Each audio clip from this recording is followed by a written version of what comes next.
Good morning. May nag-PM. Ano di ba masasabi natin doon sa all girls, all women saying they are single and available but keeps on posting videos or pictures of them with some male species or at least one male, but in a serious and constant sweet moment. Well, ang ibig sabihin yan sa mga lalaki, ang dating sa amin yan nila hindi kainaman kasi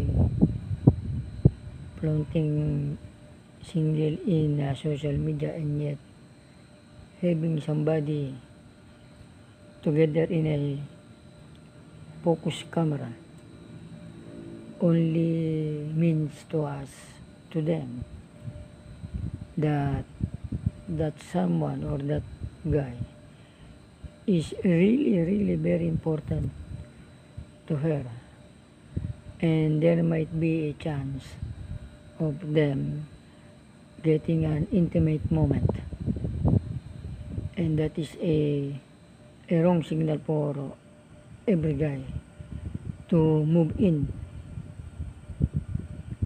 Kumbaga, lalangoy ka pa ba sa swimming pool?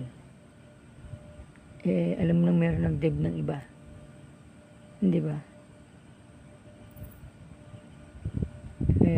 Kaya sera. Whatever will be, will be.